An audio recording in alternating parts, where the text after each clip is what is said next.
The following was recorded during the COVID-19 pandemic through Zoom meetings in accordance with local health guidelines.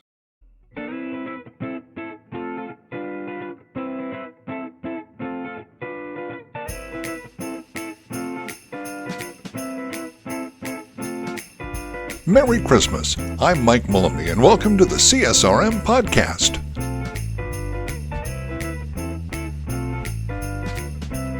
Today's episode is hosted by Andrew Fouts.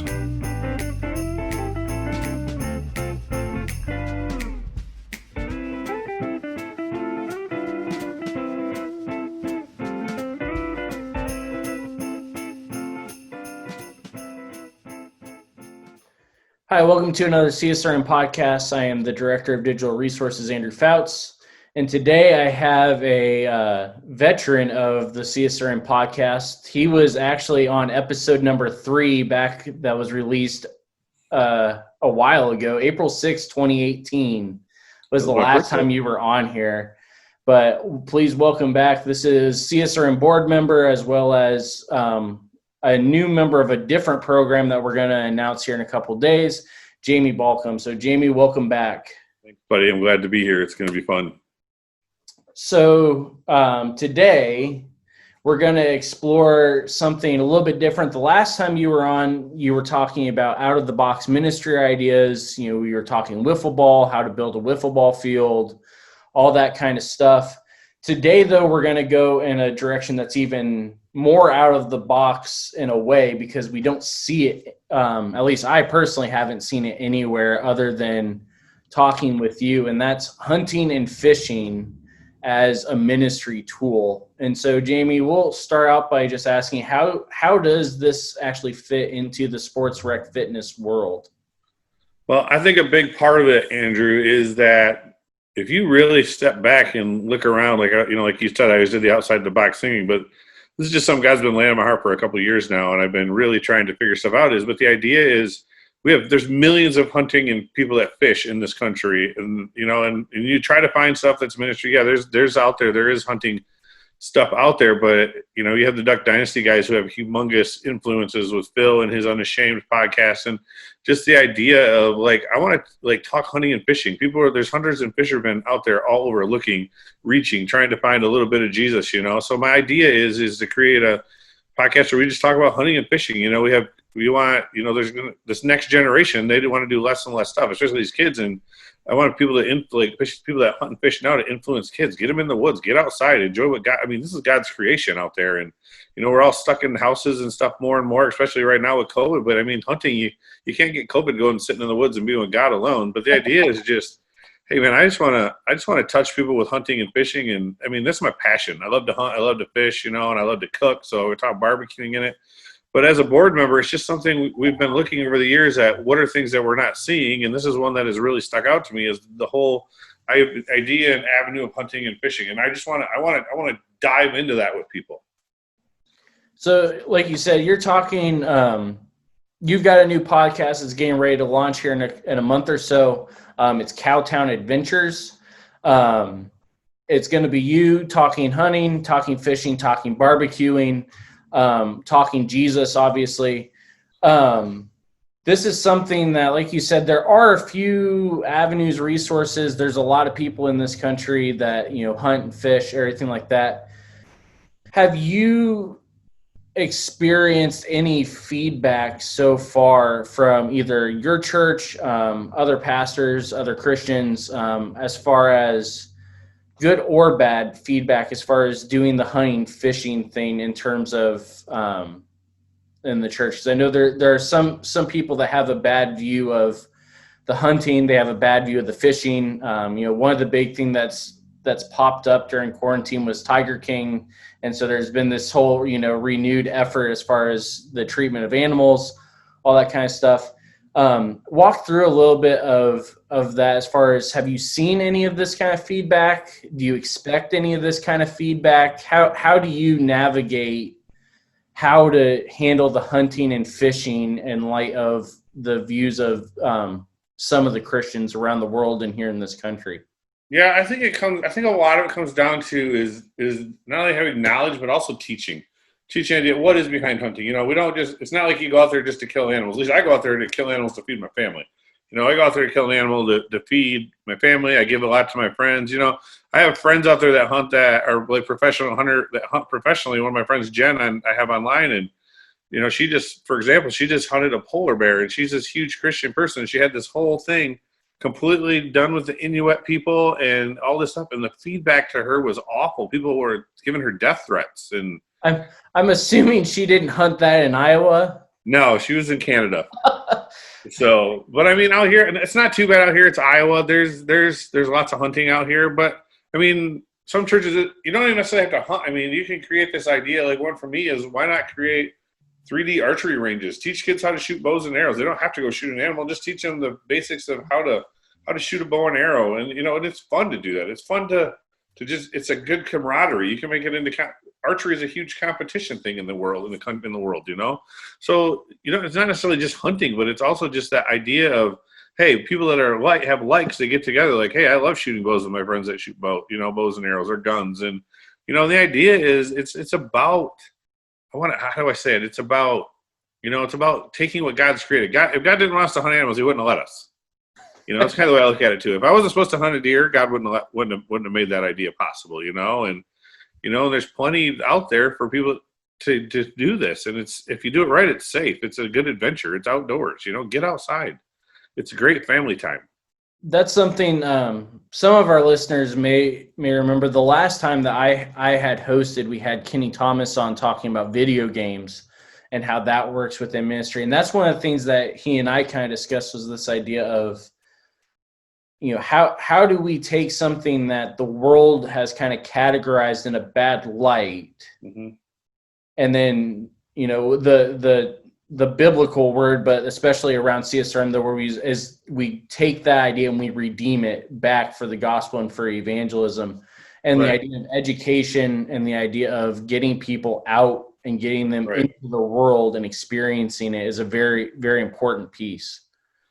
Right. And I think for me too, another big one is, the younger we can teach people, because I'm a youth guy, the younger we can teach people this stuff, the better it is. Everybody's like, oh, you can't, your kids are shooting each other. Yeah, but are they properly taught? Like, I have a 4-year-old that already have her own practice bows and arrows, but she knows how to do it safely, and it's teaching the safety part too in it. It's like, hey, if you're going to do this, we're going to do it the right way. We're going to do it safely, and like for me, like, it's all about practice. Like for me, archery is practice. I put in hundreds of hours in the fall just shooting my bow just to get one shot, but because I don't want to wound the animal. I want it to be done, like, hit it, it's done.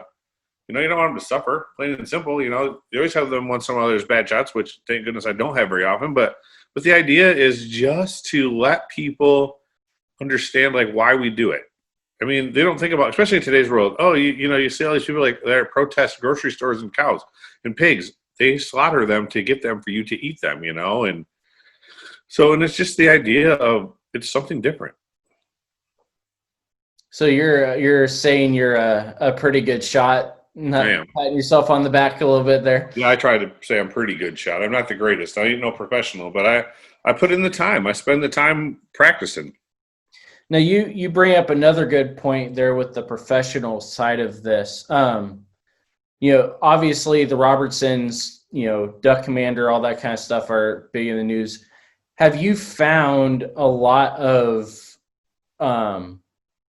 kind of an openness within the professional hunting community as far as for evangelism purposes, for gospel purposes? We talk a lot within the sports ministry world and the CSRM world as far as, the big name versus, all the big event, all that kind of stuff. Is this something that you're finding is kind of a new territory that you're kind of venturing into, or is this one that's been there for a while? I really think it's kind of both. I think the Robertsons have opened up huge doors in this idea, to be like, it's, because there's always stories you hear about going out to the hunting cabin, what guys, they go eat, drink, and party. And yet I think there's also the ones that want this, that are looking for a community and a place to like, hey, I hunt, we hunt together. Yeah. But let's go deeper in our lives. How do we pour into each other as humans in this time while we're out hunting? It doesn't always have to be partying. Hey, let's spend some time in the Word together. Let's spend time learning about each other.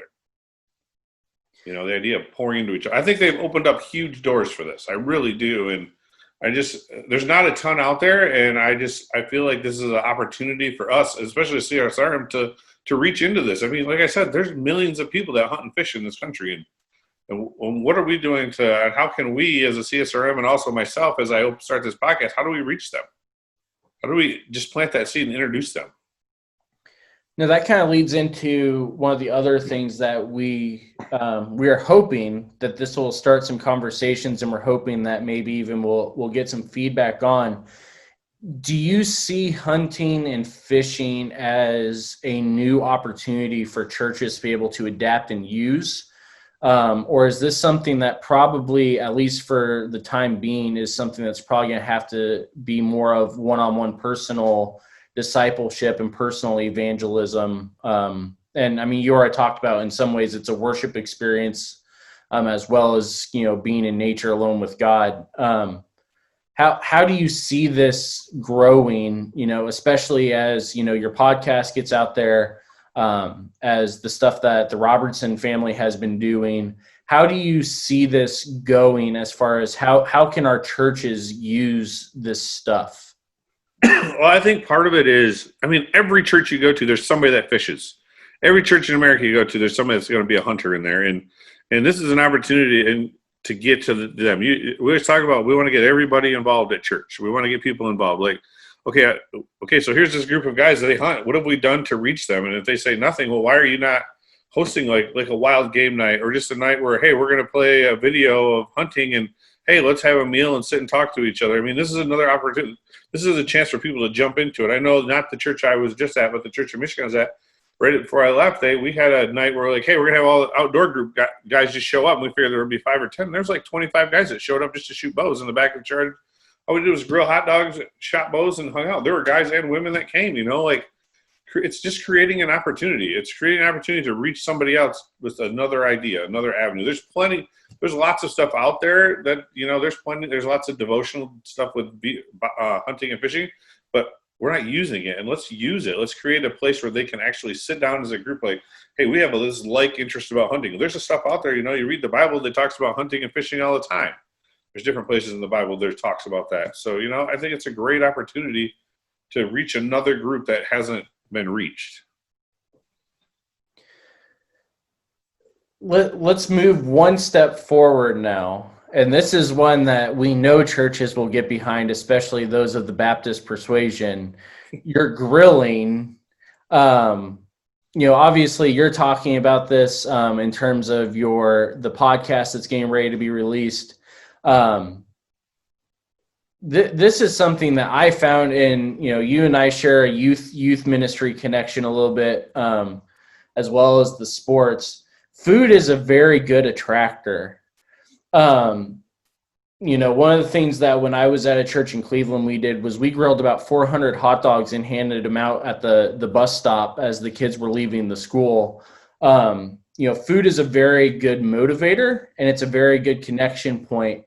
Share a little bit about, some of the things that you're looking forward to being able to talk about grilling wise, how you've already been able to use that, and what, again, how you're hoping this will be able to be taken and adapted and used by the local sports minister or the local church. Right. So yeah, the barbecue aspect I want to add to, I'm like an amateur, but I have been really the last year have really dove into this whole idea of barbecuing. The town I'm in now, one of my good friends, Kent, is known as Daddy Dutch Barbecue. I didn't realize how famous he was until I actually started hanging out with him. And there's videos of him all over YouTube and people using his stuff. And he kind of got me addicted to barbecuing. And then one day luckily my wife won a smoker a year ago to thing. And I just started to learn how to use it. And I just post everything I cook online. If you go on my Instagram, you'll see it all the time. I'm always posting food, what I'm cooking and smoking. And I've bombed a brisket. I'll be the first to tell you I've actually totally bombed one of those. I've bombed some other stuff, but I've also created stuff that is delicious. Like my friends are like this. Now I'm trying to dive into even Kent, his channel pushed me even more, and Uncle Steve Shake out of Texas, who's been giving me stuff and sponsoring me stuff because he just watches what I do on Instagram. I've been diving now into creating my own rubs, and that's even a whole nother avenue of challenge. But the idea is Dude, people like to eat. You want to feed people. Put food in their belly. You want somebody to talk, put food in their belly. And I'm telling you, you hang out with people around a barbecue pit or a barbecue competition, they love to talk because their bellies are full, and it's a great opportunity. You know, you get to spend time, like a couple of my podcasts I'm planning on once a month, just doing one a week on barbecuing, and I plan on having on half of them just cooking because the man's a genius at cooking. But the idea is he loves Jesus just as much as I do, and we'll talk about that. He has all this stuff, and it's an opportunity. Food wins everybody. You read the Bible, everybody talks. It's always foods. It's always feasts. It's always everybody's eating the banquets. So the idea with the barbecue for me is hey, this is now we're going to take what we hunt, what we fish, and let's cook it. Let's teach ways to cook it properly that are simple. I know some people are so intimidated about cooking like venison or cooking elk. It doesn't have to be difficult. It's just like any other meat. You just got to do certain things to it. But creating easy ways for guys all right, well, we always have venison. Most hunters turn their venison into burgers, jerky, sticks and steaks. And okay, so you all send them away to do them, but how do you do it yourself? And the idea is starting the process of teaching people, like, how do you make jerky? Like, I'm getting pretty good at making jerky on my smoker, and how simple it is and how easy these animals are to eat. And also they're so much more healthier than beef because they're wild animals. They're healthy. They have free range to run. Unlike a cow, it stands in a feedlot. So I just the idea of barbecue is just food in the belly, man. People will talk. So we have to ask, charcoal or gas? Oh, I'm a pellets guy. Oh, there you go. Mm-hmm. I have a Traeger. And I'm learning slowly. I start learning how to use wood, to smoke. So yeah, awesome. I have both. I have all kinds. I have 5 different things now. I'm building my repertoire of stuff to cook on, but so. So we're almost out of time for this segment. I know you and I are going to stay around and chat, and everybody that's listening, you'll want to tune back in. We have a second episode that I'll be releasing this week. This is kind of a special thing. I know last week we also had a special episode that was released where we talked a little bit about social media and some of the stuff going on in the news about that. But Jamie, before we leave, can you share, I know you mentioned it, how can people check out your food and stuff on Instagram? Where can they find you at? Just go to my Instagram. It's at Cowtown with 7, just all lowercase, the number 7. That's my Instagram. You can find me on Facebook. Just look up my name. There's not a lot of my food stuff on there. Most of my food stuff's on Instagram.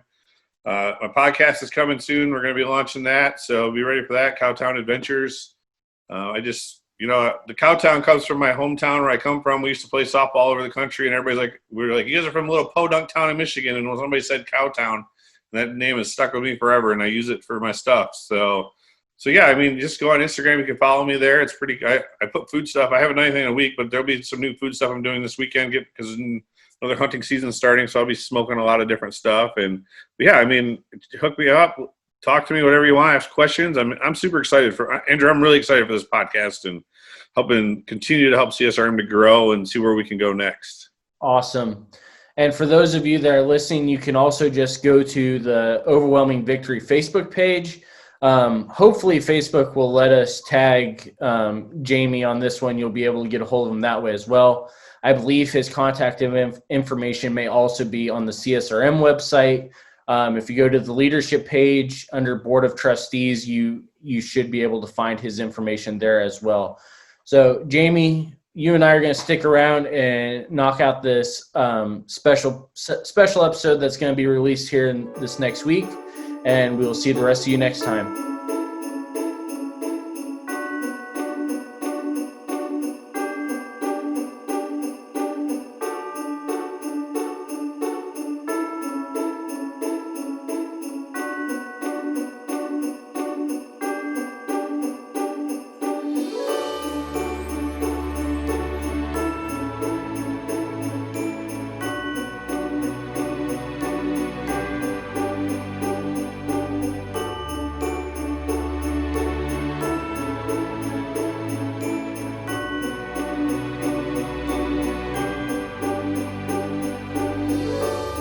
CSRM's podcasts are a resource provided by the Association of Church, Sports, and Recreation Ministries and its production house, Overwhelming Victory Flicks.